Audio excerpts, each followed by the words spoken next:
ओम तव कथामृतं तप्तजीवनं कविभिरडितं कल्मषापहं श्रवणमङ्गलं श्रीमदाततं भुवि गृह्णन्ति ये भूरिदा जनाः। श्री रामकृष्ण कथामृत द्वितीय परिच्छेद। नानाभावे श्री रामकृष्ण दक्षिणेश्वरे ओ भक्त मंदिरे। श्री रामकृष्ण दक्षिणेश्वर देवालये शिव मंदिरेर सीढ़ीते बसिया आছেন। ज्येष्ठ मास 1883। खूब गरम पड़ियाছে। एकटू परे सन्ध्या हইবে। बरफ इत्यादि लइया मास्टार आसियाছেন ओ ठाकुर के प्रणाम करिया ताहार पादमूले शिव मंदिरेर सीढ़ीते बसिलेन। श्री रामकृष्ण मास्टारेर प्रति मणिमल्लिकेर नात जामाई एसेछिलो। से कि बইয়ে পড়েছে ईश्वरके तेमन ज्ञानी सर्वज्ञ बोले बोध হয় না। তাহলে এত দুঃখ কেন? আর এই যে জীবের মৃত্যু হয় একেবারে মেরে ফেললেই হয়, ক্রমে ক্রমে অনেক কষ্ট দিয়ে মারা কেন? যে বই লিখেছে সে নাকি বলেছে যে আমি হলে এর চেয়ে ভালো সৃষ্টি করতে পারতাম। মাস্টার হাঁ করিয়া ঠাকুরের কথা শুনিতেছেন ও চুপ করিয়া আছেন। ঠাকুর আবার কথা কহিতেছেন শ্রী রামকৃষ্ণ মাস্টারের প্রতি। তাকে কি বোঝা যায়গা? আমিও কখনো তাকে ভাবি ভালো, কখনো ভাবি মন্দ। তার মহামায়ার ভেতর আমাদের রেখেছেন। কখনো তিনি হুঁশ করেন, কখনো তিনি অজ্ঞান করেন। একবার অজ্ঞানটা চলে যায়, আবার ঘিরে ফেলে।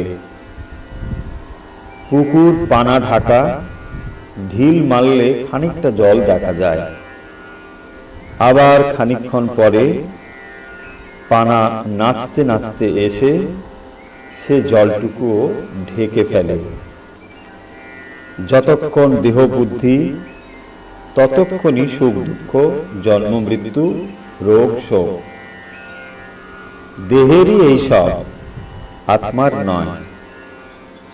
দেহের মৃত্যুর পর তিনি হয়তো ভালো জায়গায় নিয়ে যাচ্ছেন।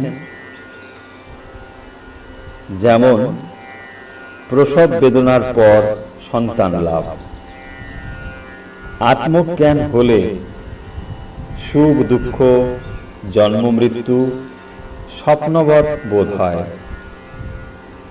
আমরা কি বুঝব? একশের ঘটিতে কি 10 দুধ ধরে? নুনের পুতুল সমুদ্র মাপতে গিয়ে আর খবর দেয় না, গলে মিশে যায়। সন্ধ্যা হইল, ঠাকুরদের আরতি হইতেছে। ঠাকুর শ্রী রামকৃষ্ণ নিজের ঘরে ছোট খাটটিতে বসিয়া জগন্মাতার চিন্তা করিতেছেন। রাখাল লাটু, রামলাল, কিশোরী গুপ্ত প্রভৃতি ভক্তেরা আছেন। মাস্টার আজ রাত্রে থাকিবেন। ঘরের উত্তরে ছোট বারান্দায় ঠাকুর একটি ভক্তের সহিত নিভৃতে কথা কহিতেছেন। বলিতেছেন, প্রত্যুষে ও শেষ রাত্রে ধ্যান করা ভালো ও প্রত্যহ সন্ধ্যার পর। কিরূপ ধ্যান করিতে হয়, সাকার ধ্যান, অরূপ ধ্যান, সেসব বলিতেছেন। কিয়ৎক্ষণ পরে ঠাকুর পশ্চিমের গোল বারান্দাটিতে বসিয়া আছেন। রাত্রি 9টা হইবে। মাস্টার কাছে বসিয়া আছেন।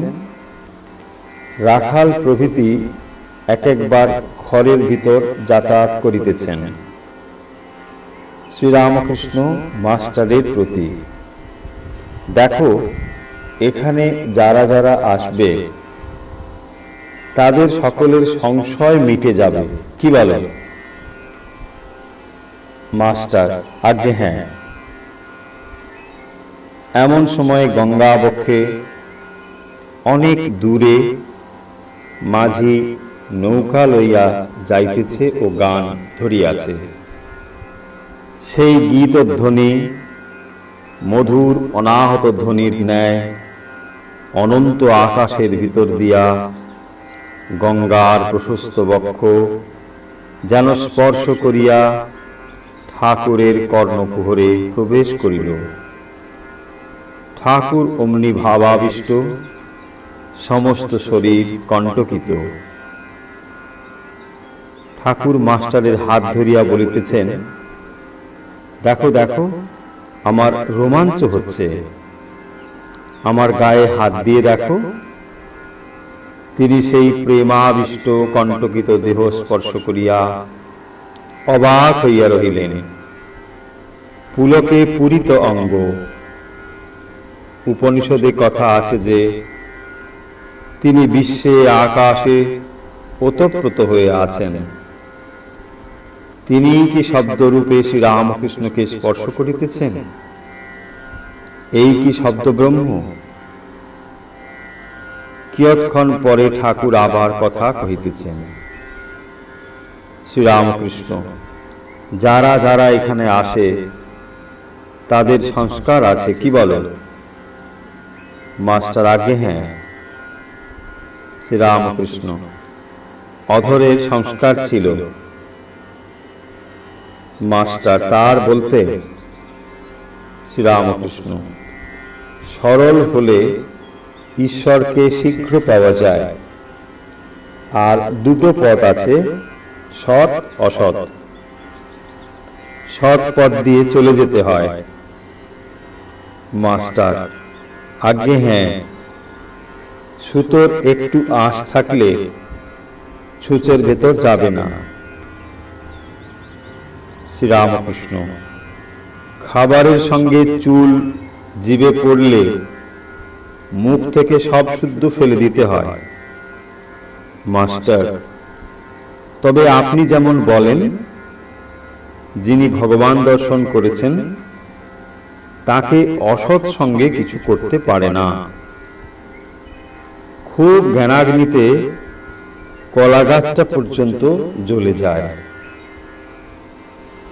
ওম নিরঞ্জনম নিত্যম অনন্ত রূপম ভক্তানুকম্পাতিত বিগ্রহং বৈ ঈশাবতারং পরমেশমিত্যং তম রামকৃষ্ণম শিরসা নমামি।